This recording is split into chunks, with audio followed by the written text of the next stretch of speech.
Good morning student, स्वागत है आपका यूट्यूब चैनल ऑरेकल क्लासेस में। दोस्तों, आज हम लोग अपने वीडियो में केबल के बारे में पढ़ने वाले हैं। पिछले वीडियो में हम लोगों ने देखा था केबल में कौन कौन से फॉल्ट बेसिकली हो सकते हैं और उनको कैसे हम डिटेक्ट करेंगे, यानी पता लगाएंगे उन फॉल्ट का। ठीक, आज हम लोग का जो टॉपिक है उसमें हम लोग देखेंगे कि सपोज दैट अब केबल अंडरग्राउंड बिछी हुई है ना। तो हम लोगों ने देखा कि मेगर के द्वारा हम पता लगा रहे थे कि शॉर्ट सर्किट फॉल्ट है कि ओपन सर्किट फॉल्ट है, कौन सा फॉल्ट हुआ है। अब ये फॉल्ट, जैसे मान लीजिए ये शॉर्ट सर्किट हुआ है दो केबल के बीच, ठीक है। तो ये इस स्थान से जहाँ से हम टेस्टिंग करेंगे इसको बोलेंगे टेस्टिंग एंड यानी परीक्षण सिरा। ठीक, ये आपका होगा फॉल्ट पॉइंट, जहाँ पे फॉल्ट हुआ है। अभी इसकी डिस्टेंस हमको मालूम नहीं है, ये हम फाइंड आउट करेंगे। तो यहाँ से ये इतनी दूरी, जितनी दूरी पर फॉल्ट हुआ है इस दूरी का पता लगाया जाएगा, मतलब जो फॉल्ट है उसका स्थानीयकरण किया जाएगा। दैट्स मीन हम लोग पढ़ने वाले हैं फॉल्ट लोकलाइजेशन के बारे में, यानी प्रदोष का स्थानीयकरण कहाँ पर हुआ है, एग्जैक्ट उस पोजीशन का पता लगाना। ठीक, जब दूरी पता चल जाएगी यहाँ पे आप खुदाई करके केबल को ठीक कर सकते हैं, रिपेयर कर सकते हैं। ठीक है, तो चलिए देखते हैं कि कितनी विधियाँ होती हैं लोकलाइजेशन की। ठीक है, तो टॉपिक या सिलेबस के अकॉर्डिंग अगर बात की जाए तो फॉल्ट लोकलाइजेशन करने की दो विधियाँ हैं। एक आपकी ब्लेवियर टेस्ट कहलाता है, ब्लेवियर टेस्ट, और सेकंड हम लोग का कहलाता है लूप टेस्ट। पहला ब्लेवियर टेस्ट और दूसरा लूप टेस्ट। ठीक है, फिर लूप टेस्ट को अगर क्लासिफाई किया जाए तो इसको फिर से तीन भागों में बांटा गया है।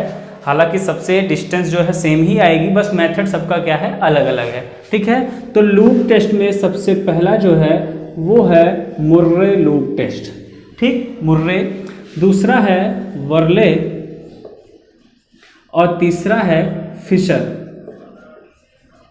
ये सब नाम है। ठीक है, मुर्रे, वर्ले और फिशर ये आपके तीनों लूप टेस्ट के अंतर्गत आएंगे। ठीक है, तो दो, ऐसे तो कई टेस्ट हैं, ठीक है, लेकिन जो हम लोग को पढ़ना है वो दो हैं, ब्लेवियर टेस्ट और लूप टेस्ट। ठीक, अब बात आई कि दो टेस्ट जो अलग अलग हैं इन दोनों में डिफरेंस क्या है। ठीक है, तो देखिए लूप अगर हम लोगों ने पढ़ा है डीसी सर्किट में तो लूप मतलब होता है close path, close conducting path.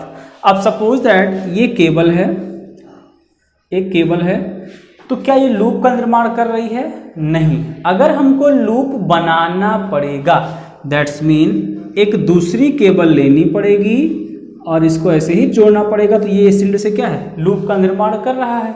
ठीक है, ये भाई लूप का निर्माण कर रहा है, बस यही डिफरेंस है। नाम से ही क्लियर है लूप टेस्ट, मतलब कि ये कि लूप टेस्ट में एक स्वस्थ केबल, यानी लूप टेस्ट जब भी होगी, ये सपोज दैट यहाँ पे फॉल्ट हुआ था तो इसको हम लोग बोलेंगे फॉल्ट केबल या फॉल्टी केबल। ये तो हम लोग की फॉल्टी केबल हो गई। ठीक, लेकिन उस फॉल्टी केबल के साथ एक हम लोग स्वस्थ केबल मतलब हेल्थी केबल भी लेंगे, तब कहीं जाकर हम लोग कितनी दूरी पर फॉल्ट हुआ है इसका पता लगा पाएंगे। ठीक है, तो ये हम लोग का हो जाएगा लूप टेस्ट। जबकि जिस टेस्ट में लूप का निर्माण नहीं होगा दैट्स मीन ये आपकी जो स्वस्थ केबल है ये नहीं है, केवल हेल्थी केबल है, तो क्या होगा, वो टेस्ट कहलाएगा आपका ब्लेवियर टेस्ट। ये इसका बेसिक डिफरेंस है जो कि ऑब्जेक्टिव में भी पूछा जा सकता है। ब्लेवियर टेस्ट से हम लोग किसी भी प्रकार की स्वस्थ केबल का यूज नहीं करते, केवल फॉल्ट केबल ही हम लोग के पास होती है। जबकि अगर लूप टेस्ट की बात की जाए, तीनों ये मुर्रे, वर्ले, फिशर जो भी हैं, इन तीनों में हम लोग लूप का निर्माण करेंगे। दैट्स मीन हम लोग के पास एक फॉल्टी केबल होगी जिसमें प्रदोष हुआ है, उसके साथ साथ हम लोग एक स्वस्थ केबल मतलब ठीक केबल रखेंगे, उसका लूप बनाएंगे, तब कहीं जाकर हम लोग फॉल्ट को डिटेक्ट कर पाएंगे। ठीक है, तो ये भी याद रखिएगा, ब्लेवियर टेस्ट की सहायता से हम लोग अर्थ फॉल्ट का पता लगाते हैं। क्यों? क्योंकि भाई सिंगल केबल है, तो सिंगल केबल अगर ओपन है तब भी आप पता नहीं लगा सकते हो, ठीक है। तो इस क्योंकि उसमें भी क्या किए थे, लूप बनाए थे, जोड़े थे। पिछला प्रीवियस वीडियो में हम लोगों ने सब देखा है कैसे कैसे चेक करना है। तो ब्लेवियर टेस्ट से अर्थ फॉल्ट का पता लगाया जाता है, जबकि लूप टेस्ट से हम लोग शॉर्ट सर्किट फॉल्ट का भी पता लगा सकते हैं, ठीक है। शॉर्ट सर्किट फॉल्ट का भी पता लगाया जा सकता है, ठीक। तो अब हम यही देखेंगे कि कितनी दूरी पर फॉल्ट हुआ है, ये हम लोग कैसे ज्ञात कर पाएंगे, ठीक। चलिए स्टार्ट करते हैं सबसे पहले ब्लेवियर टेस्ट से, ठीक। तो फिर से रिपीट कर दे रहे हैं, ब्लेवियर टेस्ट केबल के फॉल्ट का लोकलाइजेशन करने की एक विधि है जिसमें किसी भी प्रकार से कोई अन्य केबल की सहायता नहीं ली जाती। क्लियर? चलिए अब देखते हैं, थोड़ा इसको छोटा लिख देते हैं। फर्स्ट हम लोग का है ब्लेवियर टेस्ट, ठीक। अब देखिए ये हम लोग की एक कोई केबल हो गई, मान लिया गया यहाँ से ये क्या है, फॉल्ट हुआ है, ये ग्राउंड हो गया है, यानी अर्थ फॉल्ट इस केबल में हुआ है, ठीक है। इसी दूरी का अब देखिए ये जो सिरा है, ठीक, इसको बोला जाएगा टेस्टिंग एंड यानी परीक्षण सिरा। ये हम लोग का परीक्षण सिरा है। ये पॉइंट जो है ये कौन सा है, फॉल्ट पॉइंट, मतलब कि प्रदोषी बिंदु, ठीक। ये क्या होगा, केबल का लास्ट पॉइंट होगा, अंतिम बिंदु होगा, ठीक है। तो देखिए सबसे पहले हमको कुछ डेटा पता होने चाहिए, ठीक। उन डेटा की सहायता से ही हम लोग ये बता सकते हैं कि कितनी दूरी पर फॉल्ट आपका हुआ होगा, ठीक है। देखिए डेटा क्या है, हम लोग अज्यूम कर लेते हैं। तो ये जो आपका केबल है ये टेस्टिंग एंड है, ये क्या है, फॉल्ट पॉइंट है। तो टेस्टिंग एंड से फॉल्ट पॉइंट के बीच भाई यहाँ से यहाँ तक क्या होगा, कुछ ना कुछ रेजिस्टेंस होगा। तो मान लिया गया रेजिस्टेंस क्या है, R1। टेस्टिंग एंड से फॉल्ट पॉइंट के लिए रेजिस्टेंस R1 माने। फिर ये फॉल्ट पॉइंट से अर्थ फॉल्ट हुआ है, तो अब आइडियल तो है नहीं कि 0 मान लिया जाए, कुछ ना कुछ रेजिस्टेंस होगा। तो उस केस में हम लोग मान ले रहे हैं रेजिस्टेंस कितना है, R3, ठीक, R3। और यहाँ से इस फॉल्ट पॉइंट से जो केबल का लास्ट एंड है इसके बीच का रेजिस्टेंस मान ले रहे हैं R2, ठीक। ये वाला क्या है आपका, ग्राउंडेड है, ये वाला ग्राउंडेड है, ठीक है। तो ये चीजें आपको मालूम हो सकती हैं, कैसे मेगर की सहायता से आप रेजिस्टेंस का मापन कर सकते हैं, ठीक। तो ये हम लोग का कुछ बन के नाम दे देते हैं A, B, C और ये पॉइंट हो गया D, ठीक। इसका कुछ इलेक्ट्रिकल सर्किट में कन्वर्जन कर दिया गया है। अब हमको निकालना क्या है, A से B के बीच की दूरी, ठीक है। तो हम ये मान लेते हैं कि जो केबल है, जो हम लोग की केबल है, इस केबल की टोटल जो लेंथ है यहाँ से यहाँ तक, वो क्या है, कैपिटल L, कुछ भी मान लीजिए, स्मॉल l ले लेते हैं, लेंथ को स्मॉल l ले लिया गया, ठीक है। फिर जो टेस्टिंग एंड है, टेस्टिंग एंड से फॉल्ट पॉइंट तक इसकी लेंथ हो गई L1, यहाँ से यहाँ तक हो गई L1, और इस साइड ले लेते हैं L2, उस साइड ले लिया गया L2, ठीक है। ये सब डेटा लिख नहीं रहे हैं, थोड़ा ध्यान से समझिएगा तो याद रहेगा, क्योंकि ये सब इंपॉर्टेंट ही है, एज्यूम करना ही पड़ेगा।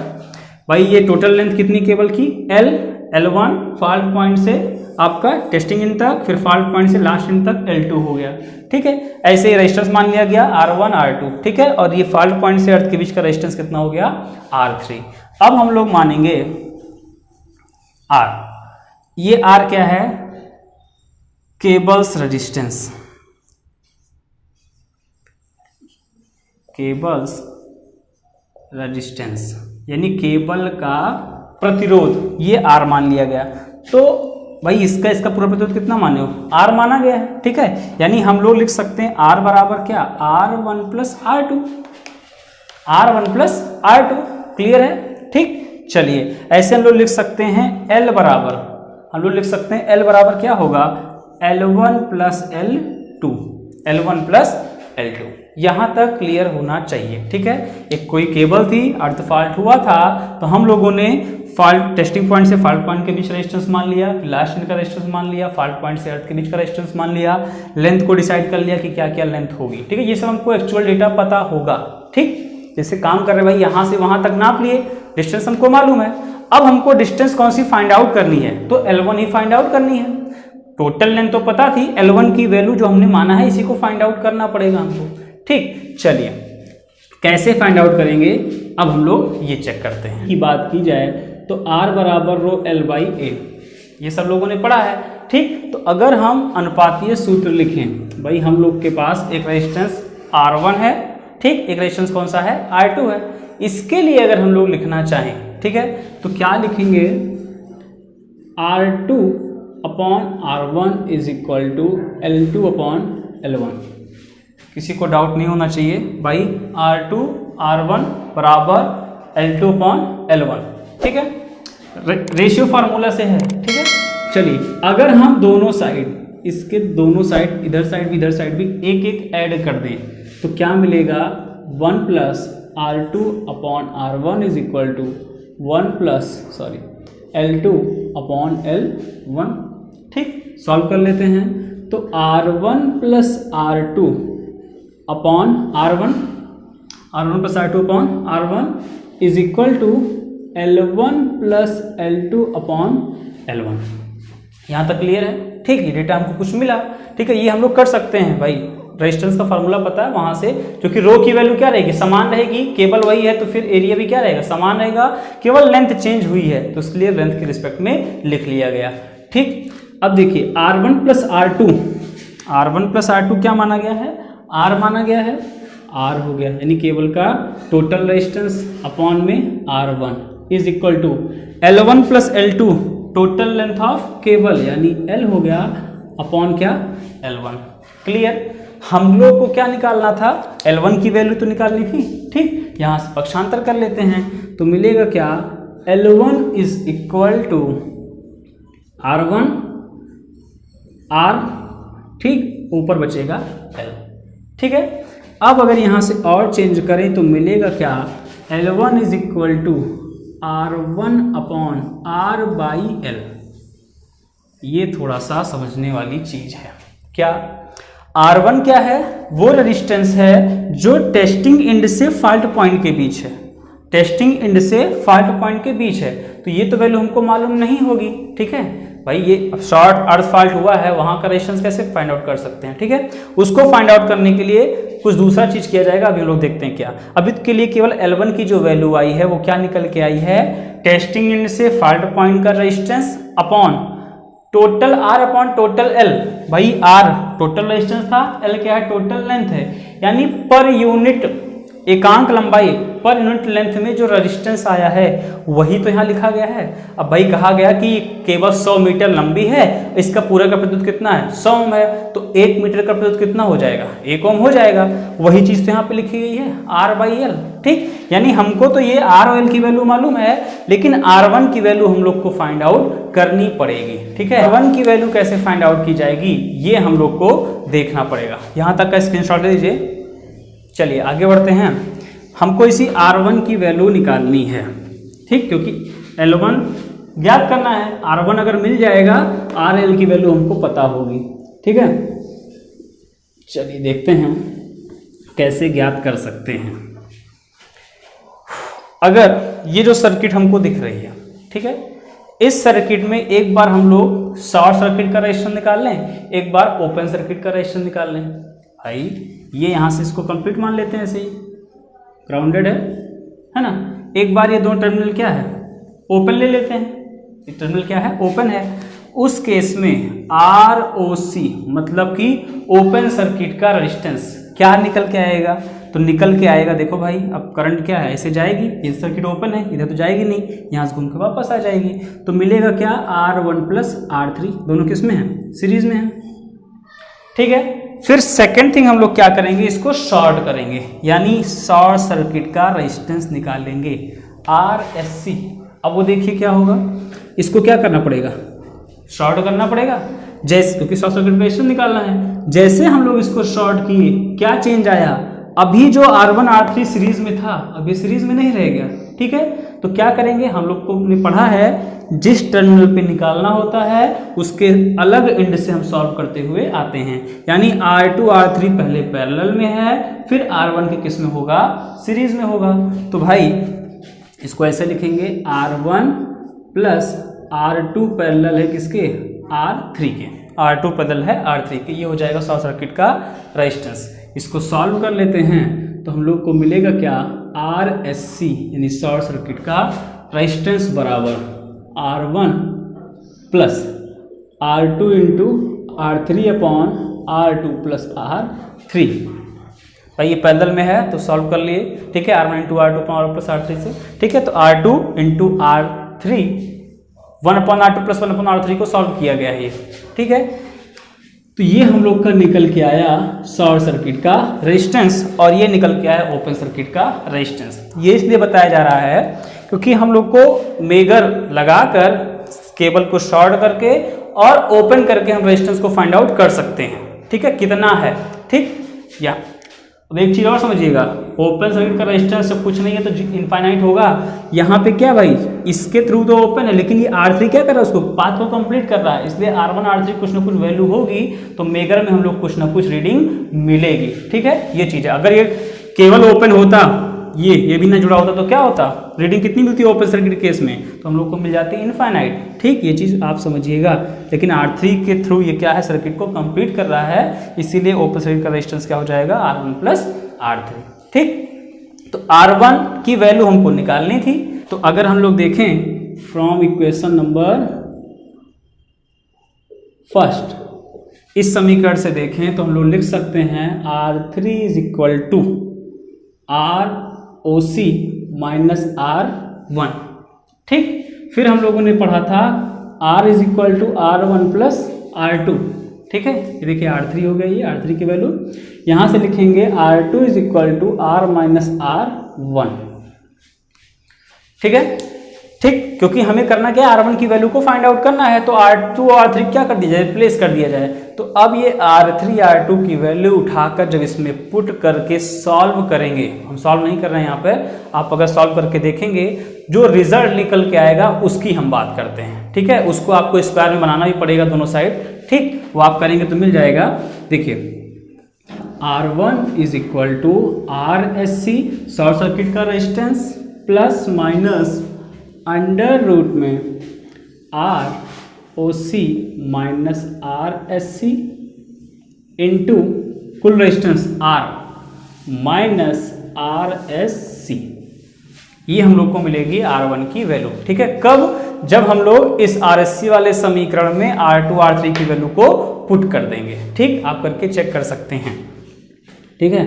देखिए हमको फाइनल में पता होना चाहिए कैसे निकलेगा, ठीक। डेरिवेशन के लिए, हाँ ये डिप्लोमा वालों के लिए इंपॉर्टेंट है, एग्जाम में आ सकता है, बाकी के लिए इंपॉर्टेंट उतना नहीं है, लेकिन समझना पड़ेगा हमको, ठीक है।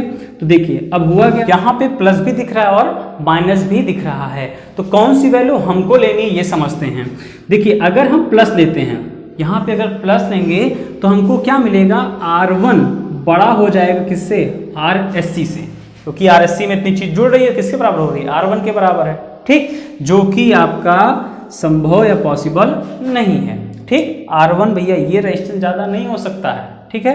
इसलिए हम लोग यहाँ पे कौन सा साइन यूज करेंगे, माइनस का साइन यूज करेंगे। माइनस का साइन यूज किया, इसका मतलब क्या है, R1 is less than RSC, क्योंकि RSC में से क्या हो रहा है, घट रहा है, मतलब R1 की वैल्यू उससे क्या है, कम है, तो R1 का मान RSC से कम होना चाहिए, होता है। इस वजह से हम लोग साइन कौन सा यूज करेंगे, निगेटिव साइन यूज करेंगे, ठीक है।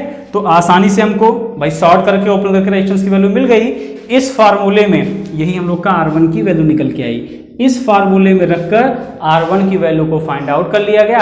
R1 की वैल्यू मिल गई तो आसानी से हम लोग L1 का मान निकाल सकते हैं। L1 इज इक्वल टू मिलेगा आपको क्या, cap R1 upon R by L, यानी R1 की वैल्यू यहाँ से कुल रेजिस्टेंस और टोटल लेंथ हमको मालूम होगी, ठीक है। तो ये था हम लोग का ब्लेवियर टेस्ट की सहायता से। L1 ही क्या थी, वो दूरी थी, L1 ही वो दूरी थी जहां टेस्टिंग एंड से फॉल्ट पॉइंट के बीच में हमको निकालना था, वो हम लोगों ने यहाँ पर फाइंड आउट कर लिया, ठीक। आई होप आपको ये समझ में आया होगा। अब ऐसे ही हम लोग अगला टेस्ट पढ़ेंगे लूप टेस्ट, ठीक। उसमें क्या होता है वो भी हम करके देखेंगे, ठीक है। टेस्ट, ठीक, बार बार बोला जा रहा है ये व्हीटस्टोन ब्रिज पे कार्य करेगा, ठीक है। तो जो मुर्रे लूप टेस्ट है इसके लिए, इसमें भी हम लोग सबसे पहले अर्थ फॉल्ट अगर है तो उसी अर्थ फॉल्ट का पता लगाएंगे, ठीक। मान ले रहे अर्थ फॉल्ट है, चलिए बना लेते हैं सर्किट। तो इसमें ये माना गया कि हम लोग की एक केबल है ना, जिसमें इस पॉइंट पर ये फॉल्ट पॉइंट है, इसमें अर्थ फॉल्ट हुआ है, ये अर्थ कर गई है केबल, ये फॉल्ट पॉइंट है F, ठीक है। अब लूप बनाना है तो लूप बनाने के लिए हम लोग जो हम लोग की फॉल्ट केबल थी, ठीक है, उसी परिमाप का सब कुछ सेम एक दूसरी केबल ले ली जाएगी जो कि खराब नहीं है, जो कि स्वस्थ है, यानी हेल्थी केबल है, ठीक है। ये हम लोग की क्या है, हेल्थी केबल है, यानी स्वस्थ केबल है,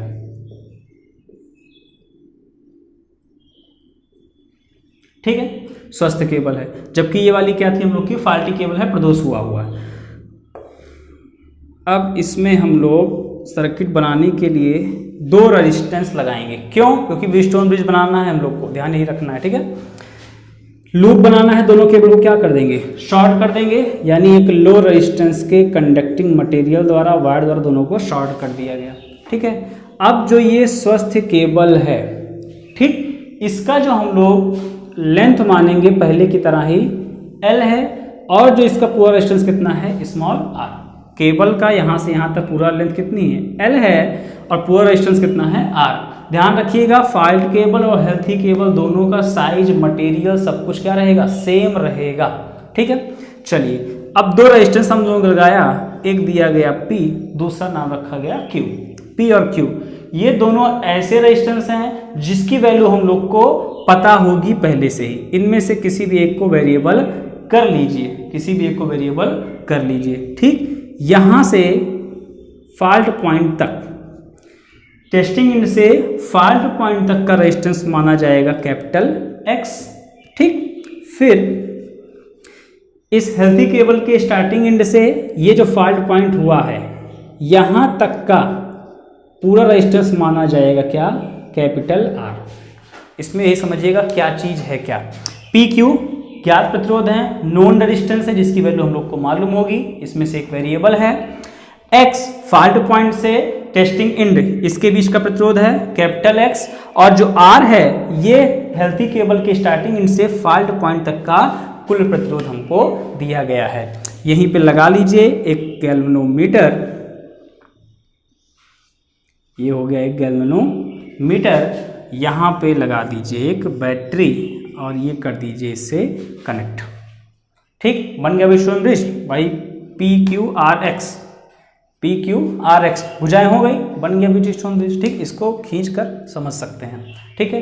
अब कैसे सॉल्व करेंगे, तो देखिए एक चीज कॉमन है, क्या हम लोगों ने पहले ही फाइंड आउट किया था कि RL1 यह मान लेते हैं डिस्टेंस, ये जो फॉल्ट पॉइंट से फॉल्ट पॉइंट तक की डिस्टेंस है, टेस्टिंग इंड से फॉल्ट पॉइंट की डिस्टेंस से कितनी है, L1। इसी L1 की वैल्यू हम लोग को ज्ञात करनी, जो प्रीवियस माना था सब कुछ वही है, ठीक है। RL1 बराबर क्या निकल के आया था, R1 अपॉन R/L, यही तो निकल के आया था, L1 बराबर R1 अपॉन R/L, ठीक है ना। R1 क्या था, रिलेट करिएगा, R1 क्या था, टेस्टिंग इंड से फॉल्ट पॉइंट के बीच का प्रतिरोध, तो यहाँ पे क्या है वो X, चलिए अच्छा साइड में लिख देते हैं, यहाँ पे क्या है वो X माना गया है, अपॉन R/L, क्लियर है भाई। सेम चीज जो वहां निकल के आया था फॉर्मूला वही रखा गया, ठीक है। अब X की वैल्यू यहाँ पे फाइंड आउट करनी है, वहां पे R1 की करनी थी, उनका मेथड अलग था, यहाँ पे मेथड अलग हो जाएगा, सिंपल वे में आ जाएगा, X की वैल्यू आपको निकालनी है।